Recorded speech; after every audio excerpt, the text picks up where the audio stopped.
Okay, let's make this quick. With many believing that the Resident Evil series was becoming as lifeless as Madonna after being injected with the T-virus, Capcom has once again decided to take the franchise in a different direction. You take on the role of Ethan Winters, a seemingly normal guy who is looking for his missing wife in the scariest location the game developers could think of, the Deep South. When there, you track her down to a creepy house similar to the mansion from Resident Evil 1 and get trapped inside by the family from the Texas Chainsaw Massacre. Now your goal for the rest of the game is to figure out what's going on, find your wife, escape the house with all your limbs intact, and, if you're lucky, leave with a set of unsoiled pants. That's right, for the first time in a long time, there's a Resident Evil that focuses on horror and successfully pulls it off. Even though the game now takes place from a first-person perspective and plays a lot more like PT, Capcom has managed to recapture a lot of the magic from the earlier iterations of the series that diehard fans have been asking for years, minus the amazing voice acting. What? What is this? Blood. Hope this is not Chris's blood. The beginning of the game sets the tone for the rest of the experience, as it is incredibly gory and makes sure to hold nothing back. But fortunately for me, I'm not a pussy, I can handle it.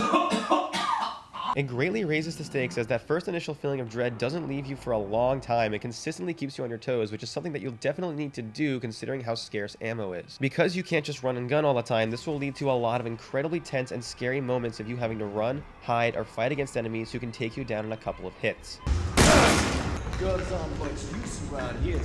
However, this is also a double-edged sword. There are times where it seems like you have a choice whether to hide or fight, but in actuality, the game wants you to do a very specific thing. This can lead to a lot of unnecessarily frustrating deaths, as you're trying to run around enemies the game won't let you run from, or waste ammo trying to fight enemies you're supposed to hide from. Luckily though, the moments of frustration don't take away from the greater feeling of helplessness, fear, and challenge you get through most of the game. The enemies are interesting, the boss battles are good, the levels are well designed, the controls are perfect, and the atmosphere was nailed just right. The story was good, but I feel like it would have been better if it wasn't connected to the Resident Evil universe. Even though it says RE7 on the cover, it feels a lot more like a soft reboot than a sequel, as there's barely any mention of anything from the previous Resident Evil games, other than a passing mention of Raccoon City and some small other Easter eggs.